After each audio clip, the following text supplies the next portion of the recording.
Hello दोस्तों, मेरे YouTube channel पर आप सभी का स्वागत है। मैं आज आपको कन्नड़ सिखाऊंगा हिंदी माध्यम के द्वारा। सबसे पहले आज हम कन्नड़ के स्वर सीखेंगे कि कन्नड़ में कौन कौन से स्वर होते हैं।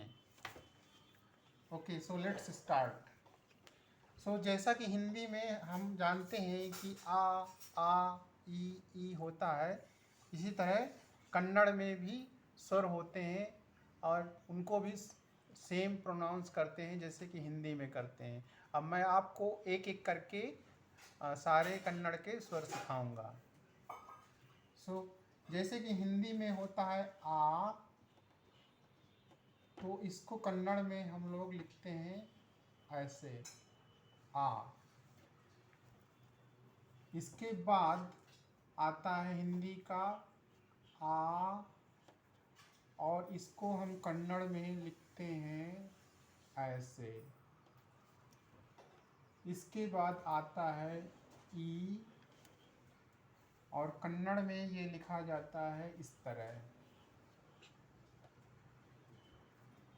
इसके बाद आता है हिंदी का ई, जो कि थोड़ा स्ट्रेस डाल के हम लोग बोलते हैं, और कन्नड़ में इसको हम लिखते हैं ऐसे।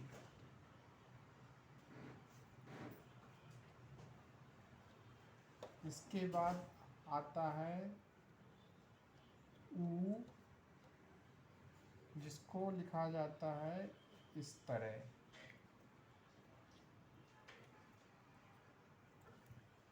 इसके बाद ऊ, लॉन्ग वाला जो हिंदी का होता है, उसको कन्नड़ में हम इस तरह लिखते हैं।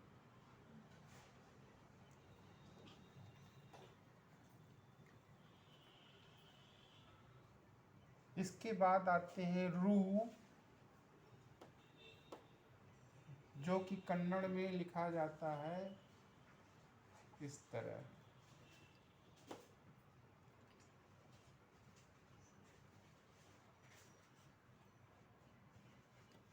इसके बाद आता है ए, जिसको कन्नड़ में लिखा जाता है ए। आपको यहाँ पर मैं एक चीज़ बताना चाहूँगा कि जैसे हिंदी में ए और इसके बाद आए होता है, तो कन्नड़ में एक एक्स्ट्रा होता है, ए होता है, दो ए होते हैं। एक को हम ए बोलते हैं और दूसरे को थोड़ा सा और लॉन्ग खींचते हैं ए, तो उसको हम ऐसे लिखते हैं। इसको मैं अंडरलाइन कर रहा हूँ ताकि आप लोग को पता चले कि ये स्ट्रेस देना है इस पर।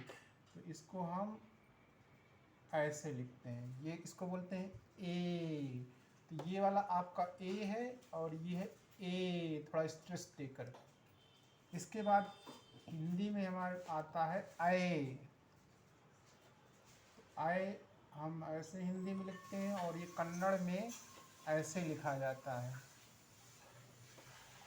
यहाँ नीचे से ऐसे करते हुए आप आइए और ऐसे, ये आए है।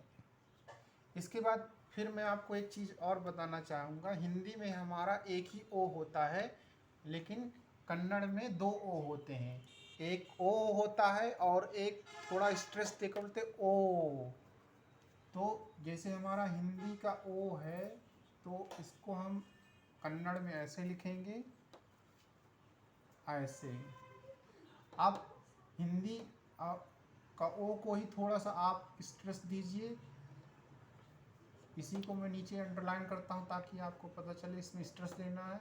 और इसको हम बोलते हैं ओ, तो इसको यहाँ ऊपर ऐसे लगा देते हैं। तो ये आपका ओ है, और ये इसको कैसे बोलेंगे ओ। इसके बाद आते हैं अगला स्वर जो कन्नड़ का है, हिंदी में इसके बाद होता है अम, और कन्नड़ में इसको लिखा जाता है, नहीं इसके बाद आओ, सॉरी, इसके बाद आता है ओ के बाद आओ। आओ को हम कन्नड़ में ऐसे लिखते हैं।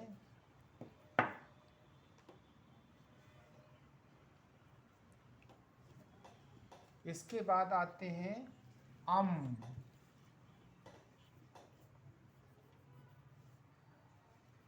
को हम इस तरह लिखते हैं, आगे ऐसे एक शून्य जैसा डालते हैं।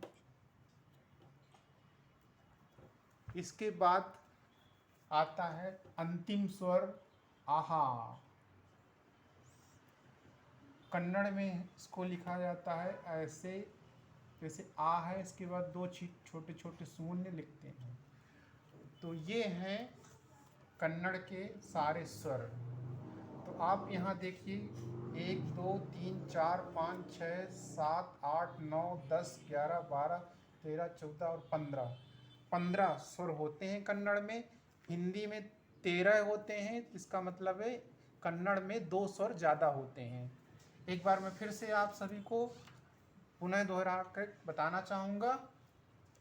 ये है आ, ये है आ, ये है ई और ये है ई, ये है ऊ, ये है ऊ, ये है रू, ये है ए।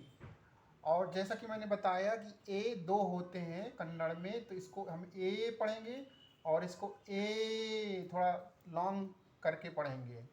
इसके बाद ए, इसके बाद ओ, और फिर मैं बताना चाहूँगा कि ओ भी 2 होते हैं कन्नड़ में। एक होता है ओ और दूसरा होता है ओ। थोड़ा स्ट्रेस डाल के लॉन्ग करना है। तो एक ओ हो गया, दूसरा ओ। इसके बाद आता है औ, इसके बाद आता है अम, इसके बाद आता है आहा। तो ये सारे कन्नड़ के स्वर हैं। एंड होप कि आप लोग समझ गए होंगे कन्नड़ के सारे स्वर। और आज के इस वीडियो में मैं सिर्फ कन्नड़ के स्वर ही पढ़ाऊँगा, और अगले वीडियो में मैं आप सभी को कन्नड़ के व्यंजन पढ़ाऊँगा। जैसे कि हिंदी में होते हैं का खा गा घा, इसी तरह कन्नड़ में भी होते हैं का खा गा घा। तो उसके लिए मैं एक और वीडियो बनाऊँगा और आप लोग को सिखाऊँगा। एंड मुझे आशा है कि आप लोग को मेरा पढ़ाना पसंद आया होगा। और अगर आपको ये वीडियो अच्छा लगा है तो please subscribe to my channel and comment and like it. Thank you very much. फिर मिलते हैं अगले वीडियो पर। आप सभी का दिन मंगलमय हो।